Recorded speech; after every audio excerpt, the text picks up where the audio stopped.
नमस्कार, मैं अनीता सिंह आप सभी दर्शकों का अन्नदाता कार्यक्रम में स्वागत करती हूं। आज किसानों की आमदनी बढ़ाने की बात की जा रही है, जिसके लिए शासन कई योजनाएं चला रही है। अब किसानों को ये सोचने की जरूरत है कि कृषि में बदलाव कैसे लाया जाए। आज आपकी मुलाकात करवाएंगे कुछ ऐसी ही सोच रखने वाले किसान आनंद मिश्रा से, जो रायबरेली के रहने वाले हैं, जिनको इस क्षेत्र में लेमन मैन के नाम से भी जानते हैं, क्योंकि ये नींबू की बागवानी से अच्छी आमदनी ले रहे हैं। तो आइए मिलते हैं इनसे। नींबू की बागवानी के लिए हमने रायबरेली, प्रतापगढ़, सुल्तानपुर, बाराबंकी, फतेहपुर आदि जिलों में गए और सर्च किया कि हम लोग क्या फसल कर सकते हैं। पहले हम नौकरी में थे, 13 साल नौकरी किया, नौकरी में मन नहीं लगा, मन गांव की खेती बाड़ी में लगता था। वहां से लौटने के बाद सर्च करते करते, खेती करते करते इस नतीजे पे पहुंचे कि हमें कुछ नया करना है। तो अगल बगल के जब जनपदों में गए तो वहां पे हमने देखा कि बहुतायत से अमरूद, केला और आम की खेती हो रही है, लेकिन मुझे नींबू का कॉन्सेप्ट एक नया कॉन्सेप्ट लगा। इस कॉन्सेप्ट पे हम आगे बढ़े, कोशिश किए, लोगों से संपर्क किए, थाई वैरायटी का नींबू के पौधे मंगाए, पौधों की रुपाई किया। वो दिन है और आज 2 साल 3 महीने के हमारे पौधे हो गए हैं जो 10 फीट से ऊपर की हाइट। इनकी उपज जो है वो दूसरे साल से चालू हो जाती है और तीसरे साल के बीच में कमर्शियल उत्पादन चालू हो जाता है। किसान भाइयों, काम कोई भी मुश्किल नहीं होता, जरूरत है उसे मन लगाकर करने की। अपने इसी जज्बे को नई ऊंचाई देने के लिए आनंद मिश्रा ने नौकरी छोड़कर गांव में पुरखों की विरासत को नया आयाम दिया है। जिला मुख्यालय से 20 किलोमीटर दूर पिता की विरासत को नींबू की खुशबू से महकाया तो दूसरे किसानों में भी खेती करने का नया हौसला बढ़ा। पारंपरिक खेती में कोई विशेष लाभ न होने पर नींबू की बागवानी की। शुरुआत में कुछ दिक्कतों के बाद 30 महीने में ही उन्हें एक मुश्त आय मिली, जिससे उनकी रुचि बढ़ती गई और अब उन्हें नींबू से कई गुना आय मिलने की आहट सुनाई देने लगी है। जो किसान जो भी बागवान इसे लगाना चाहते हैं वो तीसरे साल से एक पौधे में 1000 रुपए से लेकर के 1500 रुपए तक की मार्जिन मिलने लगती है, जो क्रमशः प्रतिवर्ष 30 से 35 साल तक लगातार बढ़ती रहती है। 5 साल के बाद एक पौधे से 2000 रुपए से लेकर के 4000 रुपए पर पौधे प्रॉफिट होने लगता है। हमारे यहाँ का 20 के बीघा होता है, जिसमें 280 पेड़ लगते हैं। 280 पेड़ लगाने के तीसरे साल से लोगों को 4 लाख रुपए से लेकर 6 लाख रुपए तक की सालाना आमदनी चालू हो जाती है, जो बढ़ते बढ़ते 10 से 15 लाख रुपए सालाना हो सकती है। बस जरूरत है जागरूकता की, जरूरत है जैविक खेती करने की, जरूरत है कंपोस्ट डालने की और अपने विभाग के लोगों से संपर्क करते रहने की। जब वो डीएपी, यूरिया, पोटास का यूज नहीं करेंगे, जैविक खेती पे रहेंगे, तो ये पौधे की लाइफ 30 से 35 साल होती है। ये सब चीजें देखते रहना है। अब हमको सब सहयोग भी मिल रहा है, सरकारी सहयोग भी मिल रहा है, लोगों का आना जाना भी जारी। प्रतिदिन किन्हीं न किन्हीं जिलों से लोग आते जाते रहते हैं। आनंद मिश्रा की माने तो नींबू की बागवानी लंबे समय तक आय का जरिया है। 2.5 साल में ही पौधों से उत्पादन शुरू हो जाता है, जो निरंतर 35 सालों तक बढ़ता रहता है। बाग तैयार करने में थोड़ा वक्त और लागत जरूर लगता है, लेकिन बाद में लागत मामूली लगती है और उत्पादन में बेतहाशा बढ़ोतरी होती है, जिससे किसानों को काफी आमदनी होती है।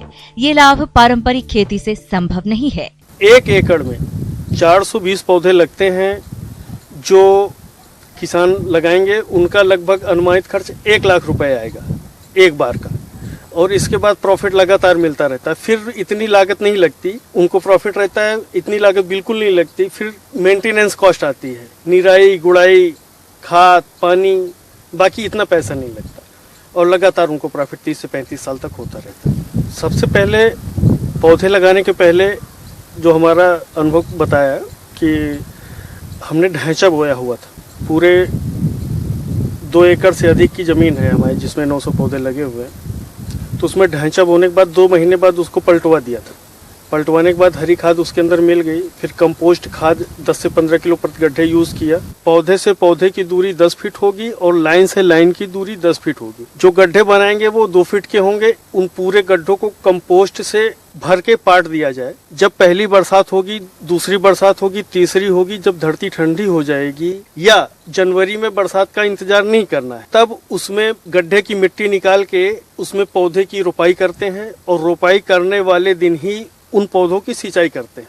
और जब पौधे 1 साल के हो जाए तो इसमें फिर से उर्वरक जो हम लोग डालते हैं, जैविक उर्वरक, कंपोस्ट डालिए। जैसे ही मार्च अप्रैल लगता है, कोशिश ये करिए कि ढांचा किसी दूसरे खेत में डाल के उसको कटवा लीजिए। चारा मशीन से कटिंग करवा करके प्रति पौधे 1 किलो की दर से आप हर थाले में उसका प्रयोग करिए, उसको डालिए, मिट्टी को पलट दीजिए। आप पौधे की ग्रोथ देखेंगे, जैसे हमारे पौधे ग्रोथ हुए वैसे पौधे की ग्रोथ होगी। दूसरे साल से आपका उत्पादन चालू हो जाएगा, बढ़ने लगेगा, आपकी कमाई चालू हो। इसके बाद आपको ये ध्यान रखना है कि उस पौधों में कोई अगर कीड़े लग रहे हैं, कोई दीमक आ रहे हैं, कुछ आ रहे हैं, तो आपको एक पौधे के जो थाला है उसमें 50 ग्राम के एवरेज से नीम की खली का छिड़काव करके उसको मिट्टी को पलट दे खुरपे से, और काम चलता रहेगा, पौधे बढ़ते रहेंगे। अगर आपको कभी भी लगता है कि उसमें कुछ कीड़े आ रहे हैं जो पत्तियां खा जाते हैं या कुछ है, तो उसमें नीम के तेल का छिड़काव कर दे।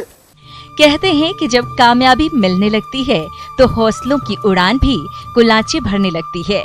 कुछ ऐसा ही है आनंद मिश्रा के साथ। आज प्रदेश ही नहीं देश के किसान भी उनसे जुड़ रहे हैं, तो इन्हें भी लगता है कि इस कामयाबी को पाने में उन्होंने बहुत देर कर दी। बहरहाल देर से ही सही, अब उन्हें अपनी मंजिल दिखाई देने लगी है। इस फसल के लगाने के पहले हम धान, गेहूं और सरसों बोए थे अपने खेतों में, तो 2 साल के अंदर अपने खाने को छोड़ करके 50,000 रुपए का हम बेचे, और बेचने के बाद इस नतीजे पे पहुंचे कि जो ये एवरेज है वो 8 से 9,000 10,000 रुपए बामुश्किल से प्रति बीघे, यानी 15 से 20,000 रुपए प्रति एकड़ का एवरेज आ रहा है किसानों को। तो मेरा मन फिर विचलित हुआ, हमको ये लगा कि ये नई चीज करनी चाहिए। तब हम नींबू के क्षेत्र में पहुंचे, और आप ही कंपैरिजन कर लीजिए कि 1 एकड़ में 420 पेड़ 5 साल बाद आपको 10 लाख रुपए दे सकते हैं। लेकिन जो ट्रेडिशनल फसल है धान गेहूं की, वो आपको 10 साल बाद भी आप बोएंगे तो प्रॉफिट 10,000 ही प्रति वर्ष रहने वाला है। लेकिन धान गेहूं भी करिए और बागवानी भी करिए, दोनों चीज करिए। धान गेहूं का अपने हिसाब से आप करिए, बागवानी जितनी खेत है उसका कुछ मात्रा आप निकाल लीजिए कि इतने % में हमें धान गेहूं लगाना है, इतने में बागवानी लगाना है। धान गेहूं लगाते लगाते परेशान हो गए, पुरखे चले गए, कोई पूछने नहीं आता था। नई ढंग से हमने बागवानी की, नींबू की। आज देश के 80 से ज्यादा किसान जुड़े हुए हैं हमसे, सोशल मीडिया के माध्यम से आवागमन है उनका। तो हमें तो ये लग रहा है कि ये मान सम्मान भी बढ़ा रहा है, लोगों की हम हेल्प कर पा रहे हैं। लोगों की मांग है नर्सरी की, नर्सरी भी इस थाई नींबू की हम तैयार कर रहे हैं, जो जनवरी और जून में 2 महीने में पौधे लगेंगे। ये वो किसानों के लिए हम उपलब्ध कराएंगे, अपने देश के किसानों के लिए। और मुझे सच्ची खुशी होगी कि हम किसानों के लिए, देश के किसानों के लिए अगर कुछ कर सके तो मेरे लिए बहुत स्वाभिमान की बात होगी। हमारे पास लगभग 900 पौधे हैं जो 10 फुट के आसपास हो गए हैं, और दूसरे साल में जो इसका प्रोडक्शन हुआ था वो एक पौधे में 4 से 5 किलो का एवरेज उत्पादन रहा है, जो हमारा बाजार में 200-300 रुपए में एक पौधे का एवरेज निकल गया था। लेकिन जो अब की तीसरे साल के बाद अप्रैल, मई, जून, जुलाई 4 महीने होते हैं जिसमें मुख्य उत्पादन होता है, उसमें कम से कम 15 से 20 किलो एक पौधे का एवरेज निकलेगा, जो 1,000 रुपए से 1,500 से 2,000 के बीच में बैठता है। इस प्रकार हमारी फसल का जो अनुमान है उत्पादन होने का, वो 10 लाख रुपए से 15 लाख रुपए के बीच में होगा ये 900 पेड़ों में तीसरे साल से। तो हम किसानों को कहते हैं, आह्वान करते हैं आपके चैनल के माध्यम से कि आए, बागवानी को समझें और नींबू की बागवानी करें, और 30 से 35 साल तक लगातार मुनाफा। खेती के साथ प्रदेश के बहुत से किसान भाई दुधारू पशुओं का पालन करते हैं, लेकिन उनकी उचित देखरेख के अभाव में पशु विभिन्न तरह के रोगों की चपेट में आ जाते हैं। इन रोगों में से एक है थनैला रोग। इस बीमारी की पहचान के लक्षण क्या है और पशुपालक अपने पशुओं को बचाने के लिए कौन कौन से उपायों को अपनाएं, इस बारे में जानते हैं कृषि विज्ञान केंद्र कन्नौज के डॉक्टर शशिकांत से। इस समय सर्दियों में देखा जाता है कि पशुओं में थनैला रोग की समस्या ज़्यादा होती है। ऐसे में किसान भाई, समस्या तो छोटी लगती है, लेकिन हमारे पशु का दूध उत्पादन गिरने से सेहत में भी खराबी आ जाती है, जिसको बचाना नितांत आवश्यक है। थनैला रोग दुग्ध व्यवसाय के लिए सबसे बड़ा संकट है। भारत में दुग्ध उत्पादकों को कई हजार करोड़ रुपए का नुकसान इस बीमारी के कारण होता है। पशुपालक भाइयों, जैसा कि नाम से ही विदित है कि यदि पशु के थन ही खराब हो जाएंगे तो ऐसे पशु से क्या उत्पादन मिलेगा। इसका अंदाजा आप स्वयं लगा सकते हैं। थनैला रोग तब होता है जब हमारे पशु दूध देने के बाद अचानक बैठ जाते हैं ज़मीन में, और तब जो थन साइफन है, दूध निकलने का जो स्थान है, वो खुला रह जाता है। ऐसे में बैक्टीरिया और वायरस नमी पाने के कारण वो पनपते रहते हैं मलमूत्र में। जैसे ही बैटरी हमारी जानवर वो थन साइफन के अंदर टीट के द्वारा अंदर घुस जाते हैं। घुसने के बाद वहाँ इन्फेक्शन शुरू हो जाता है। पहले लक्षण ये है कि पशुओं में जैसे ही ये रोग प्रभावित होता है वैसे ही थन लाल होने लगता है। धीरे धीरे पशु खाना पीना छोड़ देता है, दूध का उत्पादन कम हो जाता है। जैसे ही हम दूध निकालने के लिए हाथ लगाते हैं पशु हमें लात मारना शुरू कर देता है। हम यदि ध्यान न दें अपने पशु पे तो वो उग्र रूप धारण करता है। पहले तो फंगस इन्फेक्शन होता है, ये बिल्कुल जाले की तरह होता है, और जब ये रोग होता है तो स्टार्टिंग में दूध उत्पादन कम हो जाता है और चेचड़े फुदका टाइप का सफ़ेद सफ़ेद क्लाटिंग टाइप का दूध निकलना शुरू हो जाता है। ऐसे में हम ध्यान नहीं दिए और तो वो दूध निकलना बंद हो जाता है। कई बार कई स्थिति ऐसी आती है कि दूध के स्थान पे खून आने लगता है, और उस पर भी यदि हम ध्यान न दें तो कई बार होता है कि थन बिल्कुल कड़ा हो जाता है, पत्थर के समान। हमारा थन बिल्कुल ही खराब हो जाता है पशुओं के। तो थनैला रोग की रोकथाम हेतु जरूरी है कि पशुशाला की नियमित साफ सफाई करते रहें। थनों की सफाई नियमित रूप से करनी चाहिए। थनों का समय समय पर निरीक्षण करते रहना चाहिए। उनमें कोई गठान एवं दूध में थक्के हों तो तुरंत पशु चिकित्सक की सलाह लेनी चाहिए। हम अपने जानवरों को दूध निकालने से पहले केवल एक चुटकी भर जो लाल दवा के नाम से आता है पोटेशियम परमैंगनेट, उसको हम घोल लें 1 लीटर पानी में। घोलने के बाद उसी पानी को थन पे हम छिड़क दें तो जो माइक्रोब्स लगे रहते हैं, बैक्टीरिया लगे होते हैं, वो सारे के सारे मर जाएंगे। इसके बाद वो अपना हाथ उसी पानी से साफ कर लीजिए। साफ करने के बाद फिर दूध निकाले। धुलाई करने के बाद आपके घर में खुद वैक्सीन होगा या वैसलीन होगा या बोरोलिन होगा, ये चारों थनों पे हम लगा दें। लगाने के बाद आपका पशु बिल्कुल सुरक्षित है, वहाँ से फिर माइक्रोब्स अंदर नहीं जाएंगे। ऐसे केस में यदि होता है तो हम बाजार में बहुत सारा anti gram positive gram negative bacteria को मारने के लिए बहुत सारी दवाएं मार्केट में उपलब्ध है। उसको हम प्रत्येक थन में 1 ट्यूब चढ़ा दें, जैसे कि पेंड्रिस्टीन, एसएच, बहुत सारी जो ग्राम पॉजिटिव और ग्राम निगेटिव ट्यूब आती हैं जो ग्लैंड में चढ़ाई जाती है, उसके थन में चढ़ाई जाती है। वो ट्यूब लगातार 3 दिन एक थन में चढ़ाने के बाद हमारा पशु बिल्कुल सुरक्षित हो जाता है। ऐसे यदि उपाय करते हैं तो हमारा निश्चय ही दूध का उत्पादन बढ़ जाता है और जानवर हमारे सुरक्षित। अन्नदाता हेल्पलाइन निशुल्क फोन संपर्क सेवा के माध्यम से आपके द्वारा पूछे गए प्रश्नों में से 1 या 2 महत्वपूर्ण प्रश्न को हम अपने कार्यक्रम में शामिल करते हैं, और इसी के तहत आज का चयनित प्रश्न और उसका जवाब इस प्रकार है।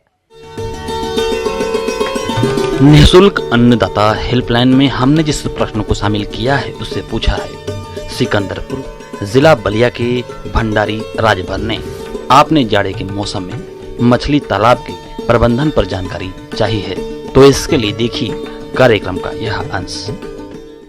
जैसा कि सर्दी के मौसम में सबसे ध्यान देने वाली बात ये थी, तालाब में पानी का लेवल समुचित रहना चाहिए। अगर आप एरिएशन कर रहे हैं तो एरिएशन को रात में ना करें, पहली बात। तालाब के पानी का तापमान उचित बनाए रखने के लिए जरूरी है कि तालाब के पानी का जल स्तर 1.25 मीटर तक बनाए रखें और तालाब के पुराने पानी का 1/4 भाग निकालकर ताजा पानी भर दें। यदि पानी निकालना संभव नहीं हो पा रहा है तो तालाब में प्रतिदिन 1 से 2 घंटे एरिएटर चलाएं। यदि एरिएटर की व्यवस्था नहीं है तो रोज 2 से 3 बार डंडे से पानी को पीटें। इसके अतिरिक्त कुछ और भी ऐसे उपाय हैं जिसे आप अवश्य अपनाएं। कोशिश ये होनी चाहिए कि तापक्रम जो है ना 20 डिग्री के ऊपर वो मेंटेन करें हर हालत में। अगर ऐसा नहीं होता है, साधारण सा तरीका ये है कि रात भर जो है ना धीरे धीरे करके 2-2 घंटे के बाद ग्राउंड वाटर यानी ट्यूबवेल का पानी उसमें चलाते रहें, ताकि पानी का तापक्रम जो है ना 20 डिग्री से ऊपर रहे। अब धीरे आने वाले समय में धीरे धीरे करके पानी का तापक्रम जो है ना वो नीचे जाने लगेगा और मछलियों में बहुत सारी समस्याएं पैदा होने लगेंगी, या तो वो मरने लगेंगी। कई बार ऐसा भी देखा गया है कि मछलियों में जो फैट है यानी जो म्यूकस है वो उनकी सतह पे जमा हो जाता है और उसमें कई सारी बीमारियां हो जाती हैं। कई बार देखा यह जाता है कि मछली के अंदर भी फैट जमा हो जाती है, जो कि आपको सिर्फ उसके मरने के बाद काट के देखने में पता लगती है। वो सिर्फ वातावरण में तापक्रम की कमी के कारण होती है। सामान्यतः से अगर आप मेजर कार्प का पालन कर रहे हैं तो तापक्रम बहुत ज़्यादा उसको प्रभावित नहीं करता है, सिवाय इसके कि उनकी वृद्धि जो है ना वो कम हो जाती है। मछलियाँ इस वक्त खाना लेना कम कर देती हैं। खाने की मात्रा जितनी मछलियाँ ले रही हों आप उतनी ही दें। विशेष तौर पे ग्रास कार्प और कॉमन कार्प 2 ऐसी मछलियाँ हैं जो कि इस वक्त भोजन लेती रहती हैं, लेकिन उनकी मात्रा कम हो जाती है। तो जितनी मात्रा में वो भोजन ले रही हैं उतनी ही मात्रा में दें। उससे ज़्यादा अगर आप देंगे तो फिर आगे चल के आपको समस्याएं हो जाएंगी। विशेष ध्यान देने वाली बात यही है कि अगर आपने मेजर कार्प का पालन किया हुआ है तो आपको पानी का समुचित जो है ना लेवल मेंटेन करके रखना पड़ेगा। अगर आप ऐसा नहीं करते हैं तो बहुत सारी दिक्कतों का सामना आपको आने वाले समय में करना पड़ेगा। ये 2 चीज़ें अगर आप ध्यान दे लेते हैं, यानी आहार की मात्रा का निर्धारण करना है और तापक्रम को मेंटेन रखें। हालांकि मछलियों की वृद्धि इस वक्त नहीं होती है, लेकिन उनका जीवित रहना अनिवार्य होता है। तो आप थोड़ा सा ध्यान देंगे तो आप उनको आराम से बचा सकेंगे और आपका जो मत्स्य पालन है वो समुचित रूप से चल सकेगा आने वाले समय के लिए।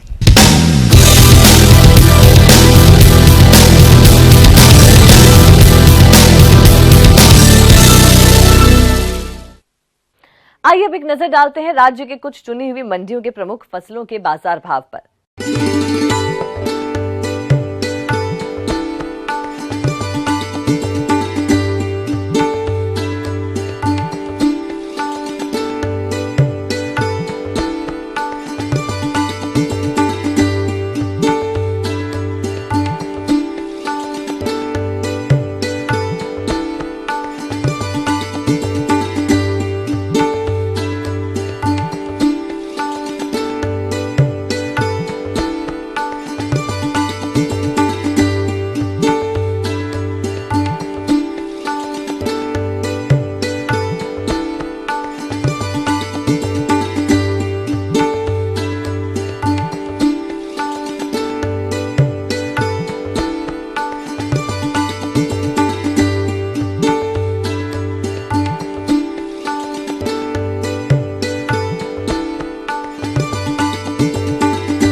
किसान भाइयों, अन्नदाता आपकी सेवा के लिए संकल्परत है। कृषि संबंधित समस्या और सुझावों के लिए आप हमें इस पते पर संपर्क कर सकते हैं।